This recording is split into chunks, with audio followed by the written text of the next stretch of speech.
말씀을 통해 그리스도인답게 사는 법이라는 제목으로 함께 말씀 나누겠습니다. 우리 오후 찬양 예배 나오신 모든 성도님들을 진심으로 사랑하고 축복합니다. 우리 옆에 계신 분들에게 이렇게 인사하겠습니다. 사랑합니다. 축복합니다.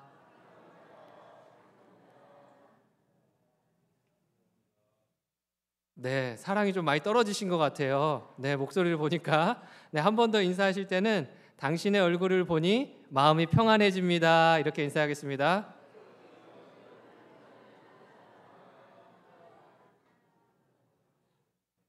네, 말로는 막 평안하다고 하는데 막 평안하지 않으신 분도 계신가 봐요. 네, 항상 하나님께서 주시는 그 평안이 넘치는 우리 모든 성도님들 되길 바랍니다. 이제 샬롬은 우리가 잘 아는 것처럼 평화를 기원하는 인사입니다. 지금 샬롬이라는 이 인사가 우리의 삶 가운데에 또 사람들과의 관계 가운데에 나라와 나라 사이에 정말 필요한 시대가 아닌가 그런 생각을 해봅니다. 러시아와 우크라이나의 전쟁이 아직도 끝나지 않았고요. 계속해서 세계 곳곳에서는 전쟁이 이어지고 있습니다. 이처럼 평화가 우리에게 얼마나 소중한 것인지를 돌아보게 됩니다. 우리의 삶이 평탄하고요, 평안할 때는요, 그것에 대한 중요성에 대해서 그렇게 크게 우리가 인지하지 못하는데 정말 이런 것들이 필요한 시기가 되면은 그게 얼마나 귀한 것이었는지를 돌아보게 되는 것 같습니다. 그런데 평화는요, 나라와 나라 사이에서만 필요한 게 아니라 사람과 사람 사이에서, 특히 사람들과의 관계에서 너무나 필요하고 소중한 것임을 알게 됩니다. 평화를 다른 말로 표현하면 이제 화목이라고도 표현할 수 있는데, 오늘 본문 18절은 모든 사람과 더불어 화목하라라고 이야기합니다. 그러니까 모든 사람과 더불어서 평안하고 평화의 관계를 누리는 것이 하나님께서 우리에게 주신 말씀이라는 겁니다. 근데 이 말씀처럼 사람들과 화목하게 또 평안하게 지내는 것이 쉽습니까? 고개를 끄덕이는 분이 아무도 없네요. 네, 그렇지 않은 것 같습니다. 우리가 평안해야 되고 서로 관계 가운데 평화를 이루어야 된다는 사실은 너무나 잘 알고 있지만 그것이 참 어렵다라는 겁니다. 왜 그러냐면 세상에는요, 정말 많고 다양한 사람들이 있습니다. 이 서로가 각자 다른 마음을 가지고 다른 삶의 환경을 가지고 그렇게 살아가는데 서로가 그렇게 화목하기가 쉽지 않다라는 겁니다. 서로의 생각이 있고요, 서로의 마음이 있고요, 서로가 원하는 것들이 있기 때문입니다. 그래서 사람들은요, 인생에서 가장 어려운 것이 사람과의 관계다라고 이야기합니다. 사실 직장에서 일이 아무리 많아도요, 업무가 많은 건요, 참아냅니다. 내가 좀만 고생하면 되지 이렇게 생각하는데 사람들과의 관계가 틀어진 건요, 절대 참을 수 없다라고 이야기합니다. 그래서 업무가 힘들어서 일을 그만두는 것보다 사람 때문에 힘들어서 일을 그만두는 경우가 더 많다고 합니다. 이처럼 몸이 힘든 건 참아도 마음과 정신을 힘들게 하는 이 관계는요, 도저히 견딜 수가 없는 겁니다. 이처럼 관계가 우리에게 얼마나 큰 영향을 미치는지 모릅니다. 그래서인지 이 서점 같은 데를 가보면요, 항상 베스트셀러란에 이제 먼저 찾아가 보게 되잖아요. 근데 그때마다 꼭 발견되는 것들은 관계에 관한 것들이에요. 그래서 사람의 마음을 얻는 법, 사람들과 잘 대화하고 소통하는 법, 관계를 아름답게 하는 법, 그런 내용을 담고 있는 책이 항상 베스트셀러에 올라와 있다라는 겁니다. 그만큼 많은 사람들이요, 이 관계에 대해서 집중하고 있고 중요하게 생각하고 있고 그것을 잘 풀어내보고자 하는 마음들이 있다라는 겁니다. 이처럼 도서도 참고하고 영상도 참고하고 많은 노력을 합니다. 관계를 잘 풀기 위해서 말이죠. 그런데 이런 모습은요, 세상 사람뿐만 아니라 이 교회 안에 있는 우리들에게도요, 너무나 필요한 일입니다.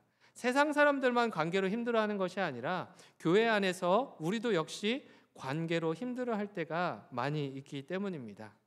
이제 교회 다니는 것을 결정할 때만 봐도요, 우리는 가장 먼저 무엇을 찾아보냐면 나하고 마음이 맞는 사람이 있는가, 나하고 관계할 사람이 있는가, 이런 것들을 가장 먼저 들여다본다라는 겁니다. 어른들만 그렇겠습니까? 아이들도요, 마찬가지예요. 친구가 없으면 아예 교회를 나오지 않습니다.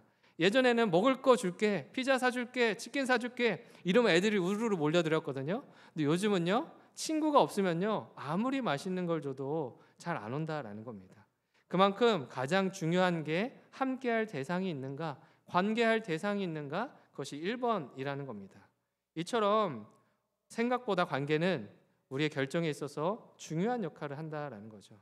그러나 나의 적응이나 나의 어떠한 것을 위해서가 아니라 관계에 있어서 더 중요한 이유는요, 따로 있습니다. 그것은 무엇이냐? 바로 하나님께서 우리에게 명령하신 말씀이기 때문입니다. 하나님께서는요, 더불어 화목하라, 모두가 함께 화목하게 지내라, 그렇게 말씀하셨습니다. 더불어 함께 지어져가는 귀한 공동체로 서라 말씀하셨기 때문에 우리가 그 말씀을 따라가는 겁니다. 지금 이 시간도요, 그 말씀 가운데 하나 되기 위해서 이 자리에 모일 것이다 라는 것이죠. 하나님께서는 이처럼 한 마음과 한 뜻을 가지고 함께 살아가라, 함께 세워져 가라, 이렇게 함께함 위에 그렇게 매일을 살아가라 라고 말씀합니다. 그래서 우리가 매일의 삶을 살아갈 때에 함께 세워져 가는 기쁨이 우리 안에 있어야 된다라는 겁니다. 그렇다면 함께 세워져 가는 것에 대한 중요성은 알겠는데, 녹록치 않은 상황과 현실 가운데에 서로 다른 마음과 생각 가운데에 우리는 어떻게 화목하게 지낼 수 있는가, 어떻게 하나 되어 살아갈 수 있는가, 그것을 함께 세 가지로 알아보기 원합니다. 첫 번째, 모든 사람과 더불어 화목하게 지내는 방법. 첫 번째는요, 무엇입니까? 공감하기입니다. 여러분 공감 잘 하십니까? 네, 대답하시는 분도 있고 안 하시는 분들도 있는데 공감하는 것이 중요하다라는 겁니다. 오늘 15절 말씀은요, 이렇게 이야기합니다. 함께 읽어보겠습니다. 시작. 즐거워하는 자들과 함께 즐거워하고 우는 자들과 함께 울라. 15절의 대상은요, 즐거워하는 사람 그리고 우는 사람입니다. 즐거워하는 사람과 함께 즐거워하고 슬퍼하는 사람과는 함께 슬퍼하는 것, 그렇게 다른 사람의 기쁨과 슬픔에 대해서 공감하는 것이 중요하다. 그것이 너무나도 필요하다라고 이야기하고 있습니다. 어떤 면에서 공감은요, 자연스러운 일이고 쉬운 일이지만 경우에 따라 어려운 일이 되기도 합니다. 특히 오늘날의 시대 같은 경우는요, 남보다 내가 더 소중한 시대를 살아가고 있습니다. 남의 아픔보다 내 아픔이 더 크고 남의 아픔보다 내 아픔이 더 중요하다 말하는 시기가 오늘날 우리가 살아가는 이 시대입니다. 남의 기쁨보다는 내가 기뻐야 되고, 남이 잘 돼서 즐거워하는 것보다 내 삶에 더 풍성한 어떠한 기쁜 일들이 찾아와야 정말 그것을 누릴 수 있는 것이 바로 우리들의 모습이라는 것이죠. 사촌이 땅을 사면 배가 아프고 원수가 망하면 10년 묵은 체증이 사라진다, 이런 말이 있습니다. 사람의 본성이요, 이러합니다. 그만큼 다른 사람을 향한 사랑과 관심이 부족한 존재라는 것이죠. 평생토록 서로 아끼고 사랑하고 공감하며 살겠다고 하는 부부 사이에도 어떻습니까? 작고 사소한 일로 싸우지 않습니까? 싸우시는 분이 없으십니까? 네, 축구 선수 박지성 선수 잘 아시죠? 박지성 선수 하면 가장 먼저 떠오르는 이미지가 어떻게 되세요? 제가 떠올리는 박지성 선수의 이미지는요, 인자하고 성실하고 가정에 충실하면서도 축구를 굉장히 잘하는 그런 선한 인상이 먼저 떠오릅니다. 선한 이미지죠. 아내에게도요, 큰 소리치거나 화를 내본 적이 거의 단 한 번도 없다라고 이야기하더라고요. 이렇게 해달라고 하면 거기 순종해서 아이들 씻기고, 밥 지으라고 하면 가서 밥을 짓고, 이렇게 순종적으로 살았는데, 그렇게 잘해주던 사람이 딱 한 번 울분이 터지던 때가 있었다라고 합니다. 그때 언제인 줄 아십니까? 아내가요, 화장실을 갔는데 앉아서 싸러 가는 거예요. 화장실 일 볼 때 서서 싸지 말고 꼭 앉아서 보라는 거예요. 그래서 여기 튀기고 저기 튀기고, 또 이거는 변기는 위로 올라가 있으니까 나중에 들어올 때마다 불편하더라는 겁니다. 그러니까 앉아서 싸라 했는데 거기에 울컥해가지고 내가 이것까지 통제를 당해야 되나, 이런 것까지 통제를 당해야 하나 하면서 울분을 토했다라는 겁니다. 그러면서 이것만큼은 나를 컨트롤할 생각하지 마, 모든 건 내가 다 해줘도 이것만은 할 수 없어, 이렇게 이야기를 하더라는 겁니다. 아무리 인상이 좋아 보이고 성심이 좋아도요, 울분이 터지는 부분이 있다라는 겁니다. 이 역시요, 서로가 서로를 공감하지 못했기 때문에 생긴 일일 겁니다. 대부분 남자들은요, 앉아서 일을 보는 일이 많지 않습니다. 근데 결혼하면서부터 어떻게 됩니까? 앉아서 봐야 되는 그러한 경험을 하게 된다라는 거죠. 그러니까 안 하던 일을 하려고 하니 쉽지 않은 거죠. 그러니까 서로에 대한 공감이 필요한 부분입니다. 이처럼 내가 사랑하는 사람에 대해서는요, 공감을 하려고 그나마 노력을 합니다. 그러나 그렇지 않은 사람에 대해서는 우리가 어떻게 합니까? 마음이 가지 않는 거죠. 발걸음이 잘 떨어지지 않는 겁니다. 입이 잘 떨어지지 않는 거죠. 공감은 둘째치고 함께하는 것조차 힘들어한다라는 것이죠. 그러나 오늘 본문 말씀을 통해서 우리에게 명령하시는 것은 무엇입니까? 그들과 함께하라. 이 그들이라고 하는 테두리 속에는요, 제외되는 대상은 단 한 사람도 존재하지 않습니다. 우리가 함께하는 모든 사람이, 우리가 마주하는 모든 사람이 함께해야 할 대상이고요, 공감함으로 그 마음을 함께 주고받아야 할 아름다운 하나님께서 보내주신 관계의 대상이라는 겁니다. 오늘 본문은 여러 가지 명령이 등장하는데 이 모든 것의 밑바탕이 되어야 할 것 한 가지가 있다라고 로마서 12장 9절은 말하고 있습니다. 12장 9절 말씀 함께 읽어보겠습니다. 시작. 사랑에는 거짓이 없나니 악을 미워하고 선에 속하라 말하. 뭐라고 합니까? 사랑에는 거짓이 없다. 악을 미워하고 선에 속하라 이렇게 이야기합니다. 그러니까 뭐 여러 가지 행동을 지켜야 되는데 그 가운데 기본 밑바탕이 되어야 되는 것은 무엇이냐? 거짓 없는 사랑이다. 진실한 사랑이다라고 이야기합니다. 사랑은 누군가의 성공이나 기쁨을 두고 질투하거나 심술을 내지 않습니다. 순수하게 그 사람의 즐거움에 동참하고요, 함께 기뻐하기 때문입니다. 슬픔에 대해서도 마찬가지입니다. 함께 슬퍼하고요, 고통을 나누는 것이죠. 그래서 사랑은 그 사람과 같이 되는 것, 즉 동일시 되는 것이다 라고 이야기합니다. 그 사람의 기쁨과 슬픔이 나의 기쁨과 슬픔이 되는 것이죠. 다른 것이 아니라 동일한 나의 것으로 받아들이게 될 때에 우리가 이와 같은 공감함의 마음이, 공감함의 이야기가 나오게 되는 겁니다.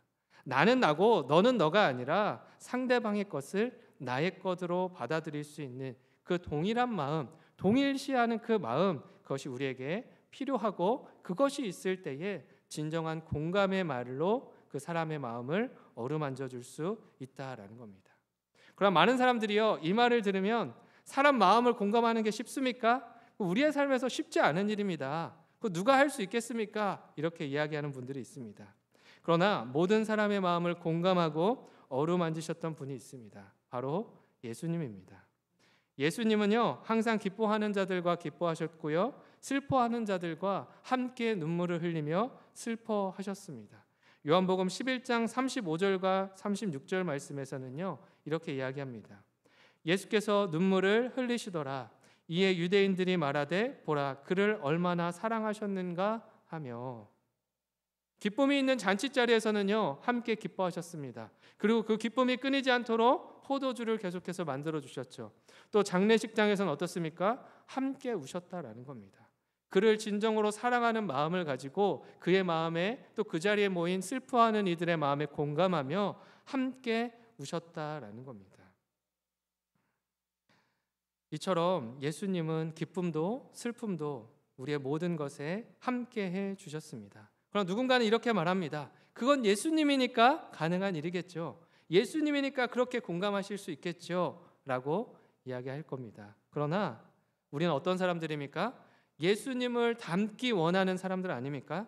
예수님이 보여주신 그 사랑의 모습을 우리의 삶 가운데 조금이라도 담아내고자 그 매일의 믿음의 발걸음을 걸어내는 사람들 아니겠습니까? 이처럼 많은 사람이요, 하지 못할 이유를 먼저 찾습니다. 내가 해야 될 이유보다도요, 하지 않아도 될 이유, 그런 핑계거리를 먼저 찾는다라는 겁니다. 그리고 나는 못한다라고 이야기하는 것이죠. 하지만 우리들이 하지 못할 이유를 먼저 찾는 것이 아니라 해야 될 이유가 무엇인지를 먼저 생각하고 행동할 수 있는 사람들이 되었으면 좋겠습니다. 그래야만 예수님처럼 진실되게 공감하는 삶을 살아갈 수 있을 겁니다. 예수님처럼 모든 사람을 공감하는 삶을 살아가게 되기를 소망합니다. 예수님처럼 모든 사람의 마음을 들여다보고 어루만져 줄 수 있는 그런 귀한 존재로 살아가는 저와 여러분들이 되기를 간절히 소망합니다. 두 번째, 모든 사람과 화목하게 지내는 법 두 번째는요, 무엇입니까? 겸손하기입니다. 겸손해야 사람들과 화목하게 잘 지낼 수 있다라는 겁니다.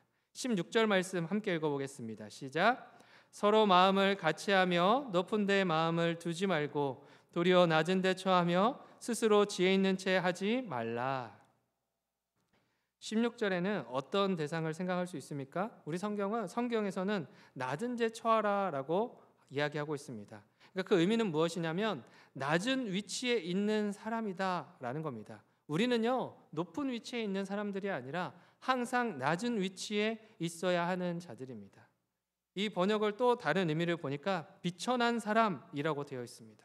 그러니까 자신 스스로를요, 교만하게 높은 자리에 있는 사람이 아니라 비천한 사람으로 여기는, 그래야만 낮아지는 그 마음이 우리 안에 있다라는 겁니다. 사람은요, 조금 잘하는 게 있으면요, 조금 뛰어난 게 있으면요, 남들보다 내가 더 낫다라고 생각합니다.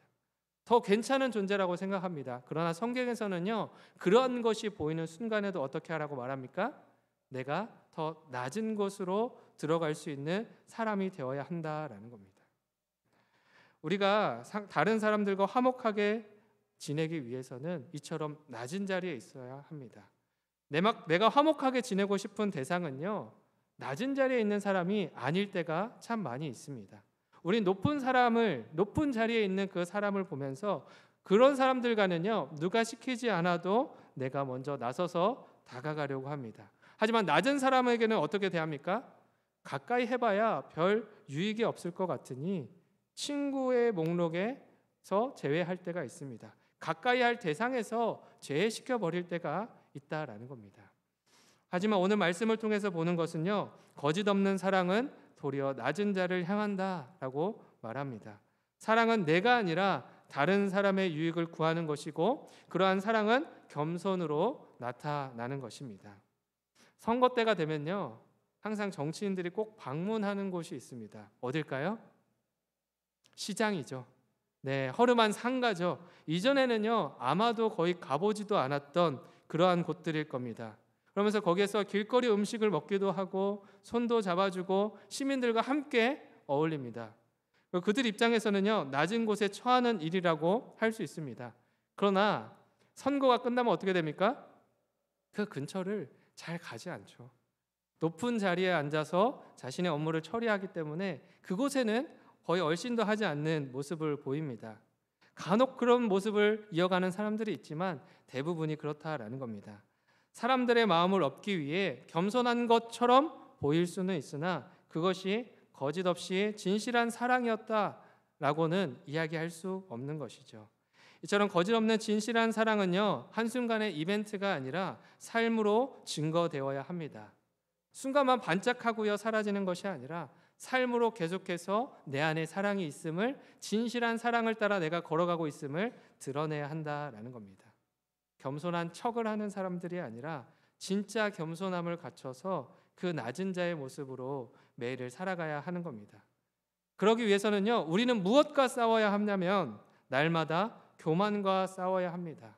사람들과 싸우는 것이 아니라 교만한 내 자신의 마음과 싸워야만 사람들과의 화목을 이룰 수 있고요, 그 겸손을 통해서 평안함의 기쁨을 누릴 수 있게 되는 겁니다. 교만은요, 사람과의 관계에 있어서 늘 문제를 일으킵니다. 왜냐하면 교만이라고 하는 마음은요, 나는 맞고 다른 사람은 틀리다라고 말하기 때문입니다. 또 교만은요, 나는 그럴 자격이 있지만 저 사람은 그럴 자격이 없어라고 이야기하기 때문입니다. 교만은 나는 할 수 있고 그래도 되지만 저 사람은 하면 안 돼, 이러한 마음을 가져다 주기 때문입니다. 이처럼 사람들과의 관계에서 교만이 끼어들면, 교만이 크게 자리 잡으면 화목할 수가 없다라는 거죠. 그리스도인다운 삶을 전혀 살아내지 못하도록 막는 장애물이 그 관계의 벽을 세우는 것이 교만인 것이죠. 그래서 우리가 서로 마음을 같이하며 우리의 마음을 두어야 할 곳은 높은 곳이 아니라 낮은 곳입니다. 또 교만함이 아니라 겸손함인 것이죠. 예수님께서도요, 높은 곳보다 낮은 곳을 좋아하셨고요, 교만한 것보다 겸손한 그러한 섬김의 삶을 기뻐하셨습니다. 그래서 마가복음 10장 45절은요 이렇게 이야기합니다. 함께 읽겠습니다. 시작. 인자가 온 것은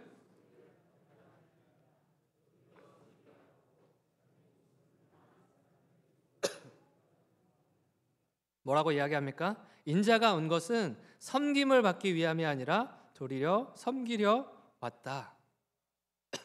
또 많은 사람의 대속물로 내가 내어주기 위해서 나의 생명을 내어주기 위해 왔다라는 겁니다. 겸손의 왕이신 예수님의 모습을 닮아갈 수 있길 바랍니다. 겸손함으로 우리를 섬겨주시고 안아주신 예수님의 사랑을 담아낼 수 있기 바랍니다. 오늘도 예수님의 모습을 닮아가고 담아내는 그 믿음의 발걸음 위에 그 말씀 위에 서 있는 저와 여러분들이 되기를 간절히 소망합니다. 시간 세 번째입니다. 모든 사람과 화목하게 지내는 법. 세 번째는 무엇입니까? 축복하기입니다. 로마서 12장 14절 말씀 함께 읽겠습니다. 시작. 너희를 박해하는 자를 축복하라. 축복하고 저주하지 말라. 아멘. 첫 번째와 두 번째는 세상 사람들도 말하고 잘 알고 있다고 할 수 있습니다. 하지만 세 번째는요, 조금 다릅니다. 난이도가 조금 더 높아지는 것이죠. 왜냐? 대상이 박해하는 자이기 때문입니다. 가까이 하기도 싫고요, 생각하기도 싫은 박해하는 자에 대해서 이렇게 행하라 말씀하는 겁니다. 저주하기는 금지하고 축복하는 것을 늘리라는 겁니다. 박해하는 자에 대해서 말로써 선을 행하고 말로써 악을 행하지 말 것을 명령하는 것입니다. 나를 괴롭히는 사람이 있을 때 가장 즉각적이고 쉽게 반응할 수 있는 모습은 어떤 모습입니까? 그 사람을 욕하고요, 저주하는 것입니다. 말로 공격하는 것이죠. 그것이 심해지면 주먹이 나가기도 하고 행동이 나가는 것이죠. 그것이 상식적이고 어떻게 보면 인간의 자연스러운 반응입니다. 비록 그 앞에서 어렵더라도 뒤에서 보이지 않을 때 우리는 주문을 외우듯이 저주를 퍼붓는다라는 겁니다. 이 저주는 다른 사람들과 함께 더불어 살 때면 더 신이 나게 됩니다. 더 큰 위로를 받습니다. 내가 하는 이야기에 누군가 반응해주고 함께 욕해주고 이렇게 함께 반응해줄 때 더 큰 위로를 받는다라는 겁니다. 하지만 오늘 말씀을 통해서 보게 되는 것은요, 박해자를 위해서 저주하는 것이 아니라, 저주의 말로 그 사람의 마음을 죽이는 것이 아니라 도리어 축복하는 행위를 해주라라는 겁니다. 이것은요, 세상 어디에서도 볼 수 없는 처세술입니다. 세상 어디에서 누가 욕하는 사람을 축복해봐라, 축복기도 해줘봐라, 그런 이야기를 하겠습니까? 오직 성경 안에서만 나오는 이야기인 것이죠. 그렇다면 이렇게 하는 이유는 무엇입니까? 주님께서 기뻐하시고 그렇게 하라라고 명하신 일이기 때문입니다. 누가복음 6장 27절 8절 말씀 함께 읽겠습니다. 시작.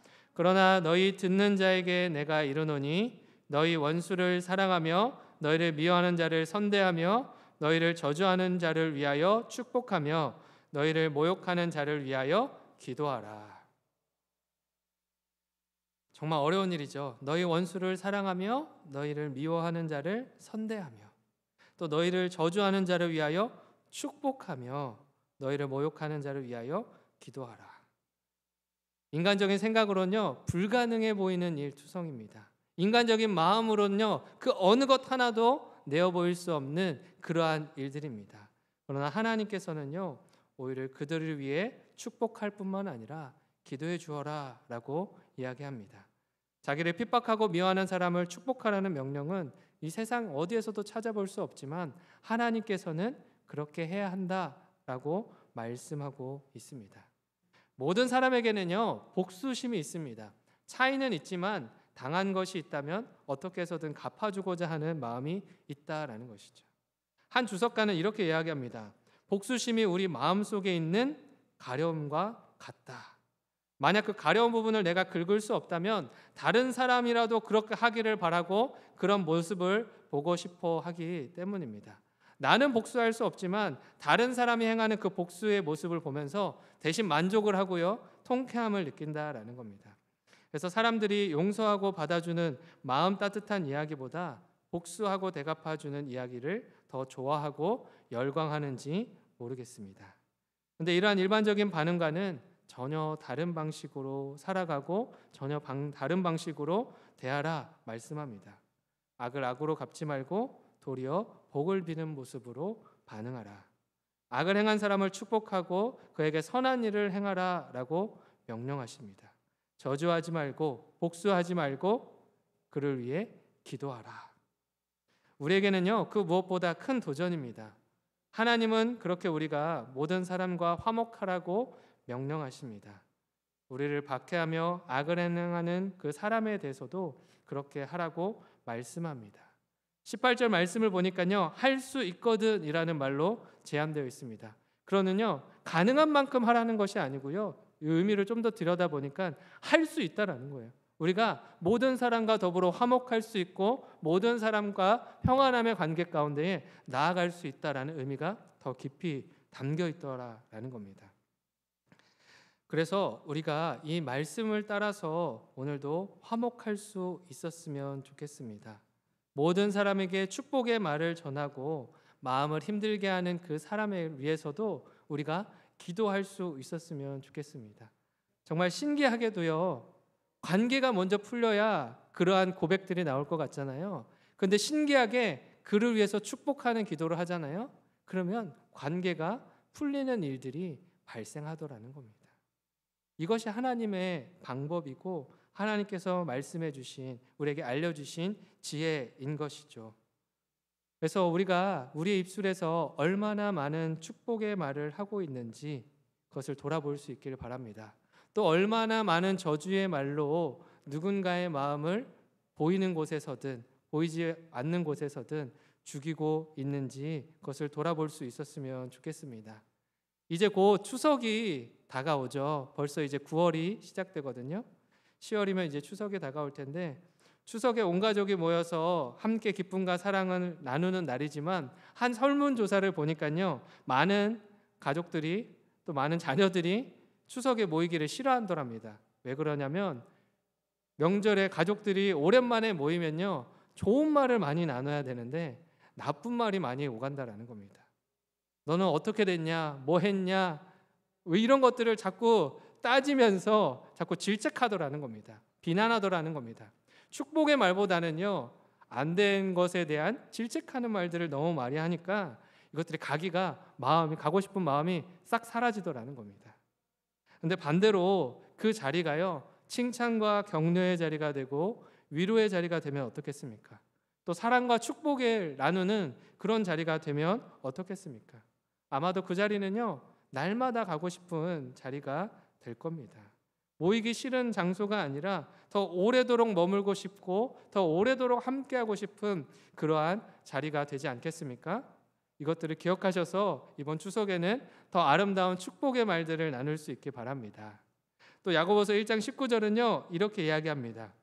내 사랑하는 형제들아, 너희가 알지니 사람마다 듣기는 속히하고 말하기는 더디하며 성내기도 더디하라.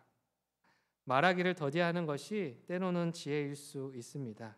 말하기를 더디하는 것이 관계를 회복시키는 비결일 수 있습니다. 저는 여기서 한 걸음 더 나가서 이렇게 하기를 권고하고 싶습니다. 축복하기는 많이 하고 부정적인 말은 입 밖에도 꺼내지 말라. 더불어서 화목하게 지낼 수 있는 가장 큰 비결일 것입니다. 제가 유퀴즈라는 프로그램을 보니까요, 한 노부부가 등장하더라고요.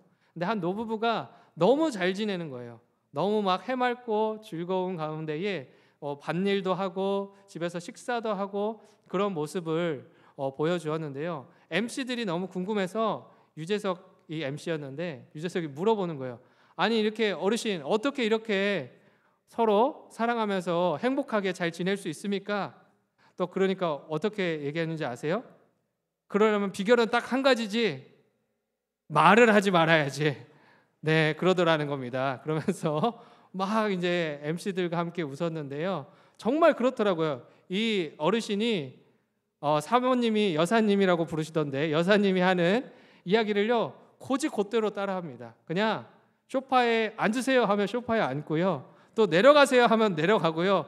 먹으세요 하면 먹고요. 물 떠오세요 하면 물 떠오더라고요. 그러니까 잔소리가 한마디도 없습니다. 군소리가 한마디도 없어요.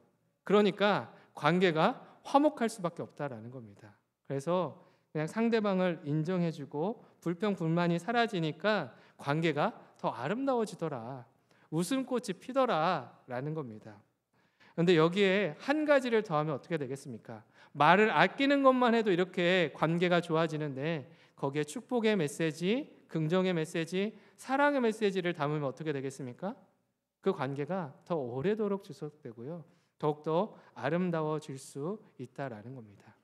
이처럼 사람과 사람 사이에 웃음이 넘치려면 축복의 메시지가 꼭 필요합니다. 오늘 이 시간 나를 통해서 칭찬과 사랑의 메시지, 이 축복의 메시지가 날마다 흘러가게 하겠다는 그 다짐을 하실 수 있는 저와 영신의 모든 성도님들이 되기를 간절히 소망합니다.